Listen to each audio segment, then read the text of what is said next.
Hello, you amazing people.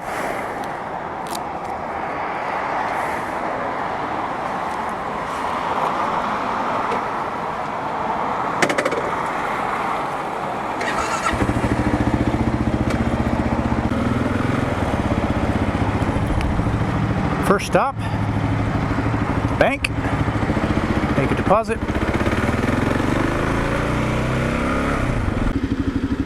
I thought what I would do is regale you with my motorcycle history. I have done it in another video a while back, one of my Versus videos. I can't remember which one it was. And because I have a new bike to add to the list, I thought it might make sense just to go over it, especially if you're new to the channel. You know, I used to look out the window every summer and see all the sport bikes zooming around, and then eventually my wife said, you know, why don't you just get one, right? You've been working hard, you deserve something, you know, to do for yourself. Why don't you get a motorcycle? And I sort of blacked out after that. Just kidding. I ended up doing a little bit of research, but I was still pretty naive at that point in terms of the overall how to do research, what's the best way. And I actually kind of settled on a Honda CBR 600, only because, you know, according to the little bit I looked at, you know, I wanted a sport bike. In my mind, I thought sport bike. I still think those are awesome. And the CBR was apparently one of the more comfortable ones, right? So that was where I was heading. Ended up going to a dealership in Renton and had the wherewithal to, what's she doing? When the sales guy came out, who I had communicated with, I said to him, you know, hey, forget everything I've said via email in terms of what I came here to look at. You know, he had that kind of already arranged, actually. I said, let me tell you who I am and what I'm after, and then show me bike that would work. So I kind of had some sense that maybe I needed to listen to somebody else and get their opinion. So I told him, you know, hey, I'm a guy starting out, blah, blah, blah, simple, etc., etc. And he ended up showing me, and I ended up getting the Suzuki GSX 650F. And if you're not familiar with it, it's as if the Suzuki Bandit and Gixxer got drunk on a business trip, and this is what happens. And it kind of looks a bit like the Gixxer, but it has the performance and sort of technology of the Bandit. So I got that bike, got the, you know, had the permit, learned how to ride on it, took the MSF, got licensed, and I had that motorcycle. I did like 10,000 miles the first year, I think 12,000 the second year. Rode to Oregon on a regular basis to see my mother. It was just kind of a way for me to get miles and to do kind of cool rides. Although back then, the roads that I chose to ride are very different kind of roads I started to do subsequent to that. But I learned more. I learned what I wanted. I learned how to ride. I learned how to look for better roads. The bike was pretty good, actually. Gearbox is sweet. Brakes are really strong, actually. It's a bit heavy. If you're not familiar, it's a pretty steel frame, 5-gallon tank. It's a bit of a beast in that regard, but you know, not too bad. I hated the seat after a couple hours. I know some people who have loved it. Just, you know, a guy who rode all over Europe and Norway, you know, I ended up communicating with him via the YouTubes, and he was like, oh, I love the seat, it's great. I'm like, dude. But so after about 2 years, I think it was 24,000 miles, I can't remember the exact miles it was when I got around to it, I ended up deciding that I wanted something more, and I had my eyes started to get, you know, opened up to the bigger world in terms of riding and motorcycles, and I was buying gear, and so I ended up finding a Triumph Sprint ST, and This is a bike that has a 1050 motor. It's got 125 horse, 74 foot-pounds of torques, and so it's more of everything, you know, that the 650F was. 650F was sort of mid-level power and all that. The Sprint, the Triumph, was just a bit more of everything, and it was one of the sexiest bikes I've ever seen. People think of it as a gentleman's sport bike, which I think kind of fits. I think it's slated in as a sport touring bike, although with the lean forward of the seat, I don't know. For me, my hands, wrists, neck, it sucked. All right, I'm going to conduct this transaction, and I'll be right back.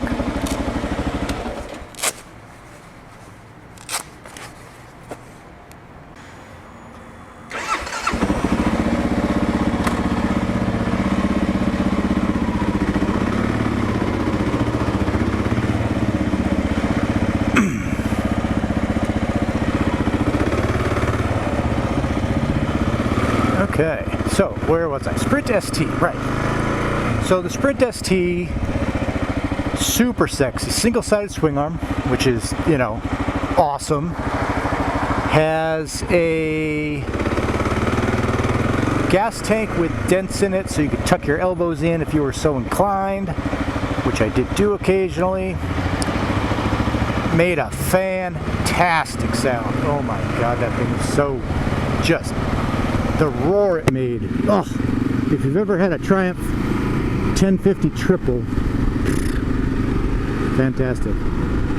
But I will say, this is for the kids out there, wear your earplugs. I ended up damaging my hearing with that bike, and I now have a high-pitched hiss 24/7. It's called tinnitus. Anywho, so wear your earplugs. Great looking bike, great sounding bike. So much power that I had one too many run-ins with Johnny Law. Anyway, I decided I was, even at, you know, whatever I was, mid-40s at the time.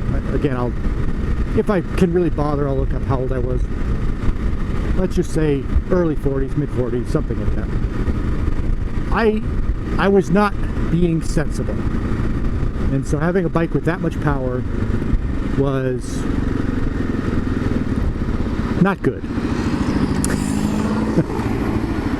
Also, like I said, the angle of the seat into the tank wasn't great. Put a lot of pressure on my wrists. So it wasn't a particularly comfortable bike. And I did about the same mileage on it as I had on my Suzuki, you know, 12,000 a year kind of thing, something along those lines. It was not great, but it was a great bike. It was not great for me. I was being a dumbass. However, we ended up planning a trip to go to Montana before my youngest son was off to the Army.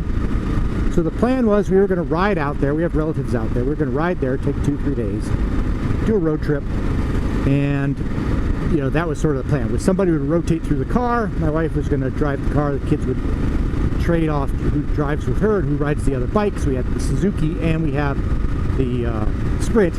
Now keep in mind that at this point, because we had the Sprint with the foot bearing getup, we had converted the Suzuki into this. I love naked street bikes, street fighters, so for me this was a great transformation, and it just, you felt a bit like a hooligan without the bike having so much power that you got into too much trouble. Great bike. I love that bike. So my wife says, well, I want to ride too. We're like, what? We only have 2 bikes. You can't really ride either of them. So what we ended up doing, long story short, I'll teal through this. I won't bore you too much, is that we ended up buying a Triumph Bonneville. There was a used one in a dealer in Southern California. I found it on, I think it was Cycle Trader. Thought that they were kidding with the price. Contacted the guy, he goes, nope, that's the price. It was sold to a guy who moved. he can't take it with him, blah, blah, blah. You know, whatever. I mean, I have no idea if any of that's true. It only had a few hundred miles on it. And, you know, so whatever. What do I care? Right? I don't care why they sell it. So we used some miles, airline miles. I flew down like 2 days later, got the cashier's check, flew down, bought the bike, and rode home. Took 3 days straight up I-5. It wasn't a fancy ride. I just didn't, I wasn't alert enough to realize, you know, the chances of you doing this kind of trip, you know, often are low, so take advantage of it. I didn't really think that way. I mean, I should have taken a week to come up, but I didn't. It doesn't, you know, whatever. So I took I-5 three days up on this thing. So picture this, right? Triumph Bonneville, I-5 northbound, right? And I had so much fun on that bike. I was smiling. I just felt good on it. It was just a blast. And I sort of struck a chord with me, because remember, I'm riding the Sprint mostly at this point, which is a pretty serious piece of kit, right? I realized that I had sort of become a serious motorcyclist, you know, in my head, and that I was doing it wrong. And this Bonneville just was so much fun. Anyway, so that became part of the mix. My wife learned how to ride on it. Her and the kids got their licenses through the MSF. Wow, nice red, dude. And then the weather turned really bad for the trip that they were going to take. So we ended up not doing the Montana trip. And instead, I went on a 3 or 5 day trip with my son. We went riding out to part of Eastern Oregon, Eastern Washington, Eastern Oregon, and then to Beaverton to see his grandma before we left. So we did a loop, and I had a blast with him doing that. It wasn't the whole family, it wasn't a big road trip, but you know, he was on the Suzuki, I took the Bonneville. My son went to the Army, and we had the Bonneville. Then my son was like, I have no vehicle here, the base is huge, you know, it's always having to get rides with people, and then the taxi thing, and you know, from the outside you think it's easy for them. We actually ended up going at one point visiting him. Holy crap, he wasn't kidding. The base out there is freaking enormous. So we ended up shipping the Suzuki out to him. So we got you know, whatever the shipping company was, and I could look it up, U-Haul Bikes or something. They were great. It was like $500 at the time, and they delivered the bike to him, and so he had something to get around to some extent. Now, being in North Carolina, it's not super great because it's super hot, super humid, and then when it rains, it super rains. So he ended up buying a car out there, did the Army thing, and picked himself a Mustang. Kids, right? And shortly thereafter, the bike was kind of dying because it was sitting in the parking lot and it was getting rained on, and it was getting everything. It was just sitting in the weather, and it was just dying slowly. So he was just going to get rid of it. I was telling him he should try to sell it, and he said, you know, I just can't be bothered. I have work, you know, all these things, and I get it. You know, he wasn't there a lot, so I ended up paying to have it shipped back to me. So I essentially, you know, paid $1,000 at this point. I think it was like $700, $800, something like that, and had it shipped back. And then did a bit of the restore on my own. Got rid of the rust that was on it. Rebuilt the fork because the seals were just, you know, it was just kind of, like I said, the bike at this point had 40,000 miles on it. It was just getting old. And, you know, did a few other minor things to it to freshen it up, and it became, you know, one of the bikes in the garage. So we had the Bonneville, and we had the Suzuki. We had subsequently, after selling the Sprint, had purchased a bike for my wife. We got an S40 Cruiser for her because the Bonneville was just a bit big a bit difficult for her.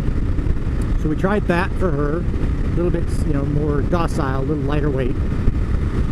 I'm trying to remember the order of all this, and I'm going to get it all wrong, so I'm not going to worry too much about it. At some point, we got rid of the Bonneville, ended up buying my wife a TU250, sold the S40, got a TU250, and I ended up getting myself a had sold the Sprint previously. I'm sorry for this video, it's a mess, I know.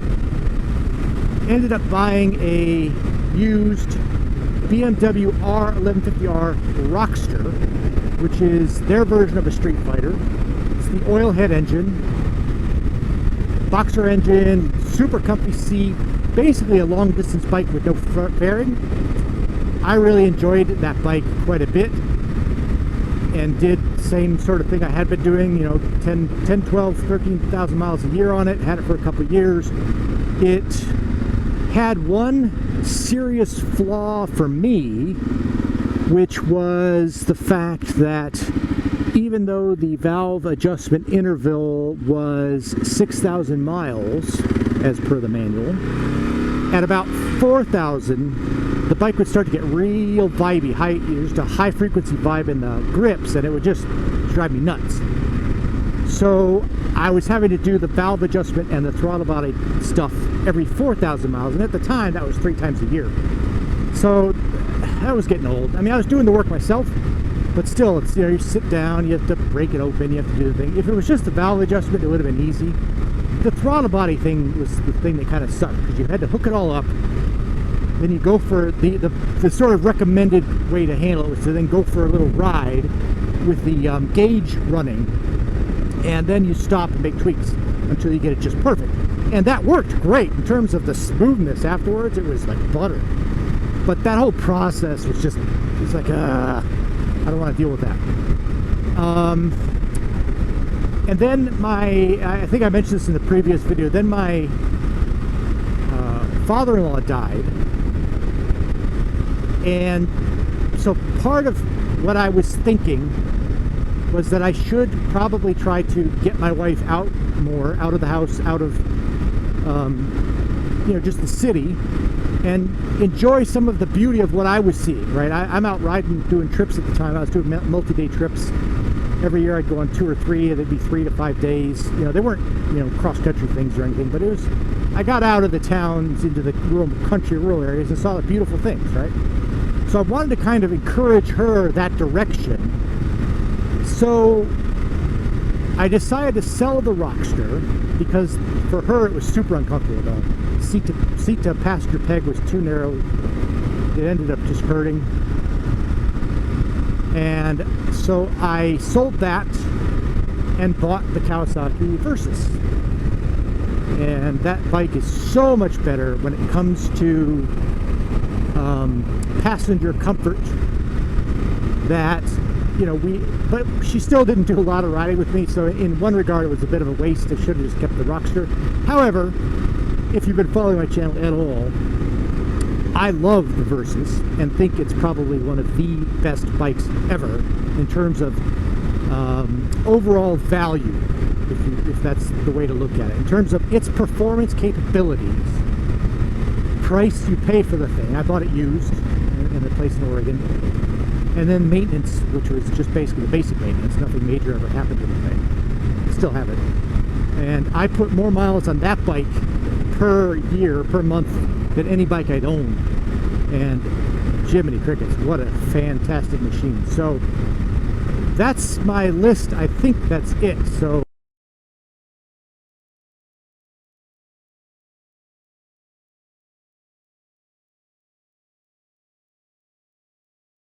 Suzuki GSX 650F, Sprint ST, Triumph Bonneville SE.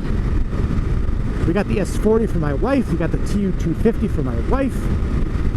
BMW R1150R Rockster in orange, because you kind of have to, right? Seriously.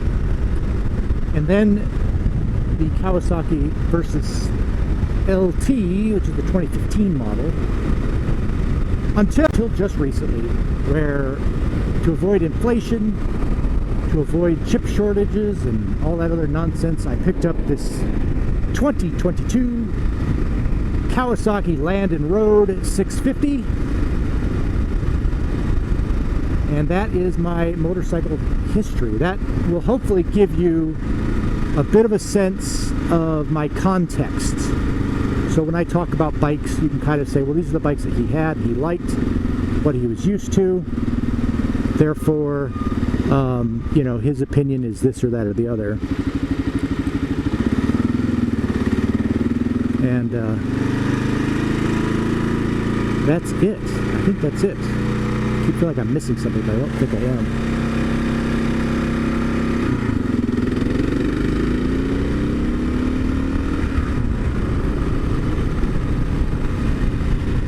So that's my bike history. I will probably do a whole little post right up with pictures and everything over at my locals community, which is bmrtv.locals.com. You can get a free account and see the posts there. You'll be able to read it and see the photos and stuff. And if you want to support the channel, you can become a supporter over there, and you can post your own motorcycle history. Lay out all the photos and tell us about the bikes, ride reports, whatever you want. So bmrtv.locals.com. Anyway, as far as my bike history, that's all I got for now. Talk to you later. And remember, life is short. Ride the best roads.